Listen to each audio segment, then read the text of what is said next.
বিভিন্ন অ্যাপসের মাধ্যমে কিভাবে বোমা মারাবে, কিভাবে জঙ্গিবাদ করবে, সেগুলি কিন্তু দেখায়। তো সেগুলি যদি আরই না পাতা যায়।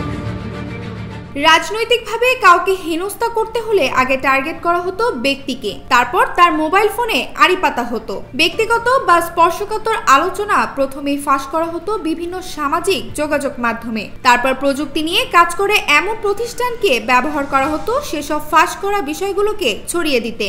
দেশীয় কয়েকটি প্রতিষ্ঠানের পাশাপাশি বিদেশে থাকা কয়েকটি প্রতিষ্ঠানকেও এ কাজে লাগানো হতো, আর এসব করা হতো ন্যাশনাল টেলিকমিউনিকেশন মনিটরিং সেন্টারের NTMCর মাধ্যমে। গত 15 বছরে হাজারেরও বেশি কল রেকর্ড ফাঁস হয়েছে বলে দাবি করেছেন সংশ্লিষ্টরা। শুধু রাজনৈতিক নয়, সরকারের বিরুদ্ধে কেউ অবস্থান নিলে তার কল রেকর্ডও ফাঁস করা হয়েছে।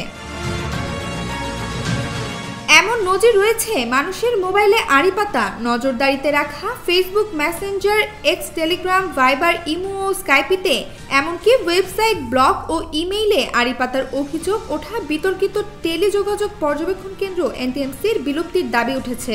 2008 সালে সরকারের পৃষ্ঠপোষকতায় এবং মোবাইল অপারেটরদের অর্থায়নে DGFI ভবনে ন্যাশনাল মনিটরিং সেন্টার NMC গঠিত হয়। পরে 2013 সালের 31শে জানুয়ারি প্রধানমন্ত্রীর অনুমোদন ক্রমে NMC পরিবর্তিত হয়ে ন্যাশনাল টেলিকমিউনিকেশন মনিটরিং সেন্টার NTMCর নামে নবরূপে আত্মপ্রকাশ করে। সংস্থাটি 2014 সালের ফেব্রুয়ারি থেকে একটি স্বতন্ত্র সংস্থা হিসেবে স্বরাষ্ট্র মন্ত্রণালয়ের অধীনে কার্যক্রম শুরু করে। 2022 সাল থেকে NTMCর মহাপরিচালক হিসেবে দায়িত্ব পালন করেছিলেন সাবেক সেনা কর্মকর্তা মেজর জেনারেল জিয়াউল আহসান। অভিযোগ রয়েছে NTMCর দায়িত্বে থাকাকালীন একের পর এক কল রেকর্ড ফাঁস করেন তিনি। রাজনৈতিক ব্যক্তি থেকে শুরু করে আওয়ামী লীগ সরকারের জন্য হুমকি, এমন সব ব্যক্তির স্পর্শকাতর কল রেকর্ড তার নির্দেশে সামাজিক যোগাযোগ মাধ্যমের বিভিন্ন প্ল্যাটফর্মে ছড়িয়ে দেওয়া হতো।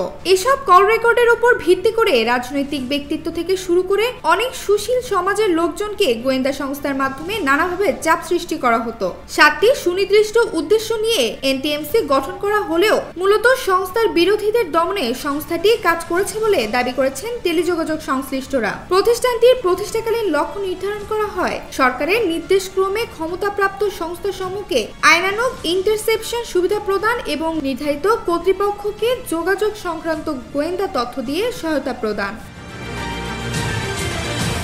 7 উদ্দেশ্যের মধ্যে রয়েছে সরকারি নির্দেশনা মোতাবেক সকল প্রকার ইলেকট্রনিক যোগাযোগ মাধ্যমের জন্য আইনানুগ ইন্টারসেপশনের কাঠামো তৈরি করা, সরকার কর্তৃক অনুমোদিত সংস্থাসমূহকে নিজস্ব তত্ত্বাবধানে প্রচলিত ইলেকট্রনিক মাধ্যমগুলোতে মনিটরিং ও নজরদারি করার ব্যবস্থা করে দেওয়া, যোগাযোগ ও তথ্য প্রযুক্তিগত গোয়েন্দা তথ্য সংগ্রহ ও পর্যালোচনা করে সরকার কর্তৃক নির্দেশিত সংস্থাসমূহকে সরবরাহ করা হয়। লফুল ইন্টারসেপশন সিস্টেমের সচলতা ও কার্যক্ষমতা নিশ্চিত করার লক্ষ্যে 7 দিন 24 ঘন্টা রক্ষণাবেক্ষণ কার্যক্রম চলমান রাখা, NTMC ও NTMCর সঙ্গে সম্পৃক্ত সকল আইন প্রয়োগকারী ও গোয়েন্দা সংস্থাসমূহের জনবলের উপযুক্ত প্রশিক্ষণ নিশ্চিত করা, যোগাযোগ মাধ্যম ও তথ্য প্রযুক্তিগত বিষয়ে সার্বক্ষণিক গবেষণা ও উন্নয়ন কার্যক্রম চলমান রাখা এবং NTMCর সকল প্রযুক্তি যোগোপযোগী করার মাধ্যমে চলমান ও ভবিষ্যৎ টেকনোলজির সঙ্গে বাংলাদেশের ইন্টারসেপশন সিস্টেমের সামঞ্জস্যতা বজায় রাখা এবং সংশ্লিষ্ট মন্ত্রণালয় BTRC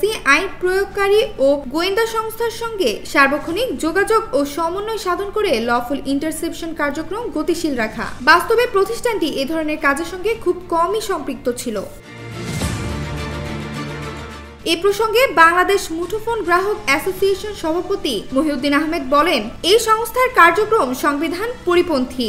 সংবিধানের 43 খ অনুচ্ছেদে চিঠিপত্র ও যোগাযোগের সকল মাধ্যমের গোপনীয়তা রক্ষার অধিকার নিশ্চিত করা হয়েছে, অথচ এই সংস্থাটি গঠন করা হয় বিতর্কিত বরখাস্তকৃত মেজর জেনারেল জিয়াউল আহসানের পরামর্শে। মূলত নাগরিকের যোগাযোগ আড়ি পাতা এবং নজরদারিতে রাখার জন্য, সেই সঙ্গে ফোন কল, ফোন আলাপ রেকর্ড, ইন্টারনেট ও বিভিন্ন অ্যাপে আড়ি পাতা ছাড়া অন্য কোনো কাজই করেনি এই সংস্থাটি।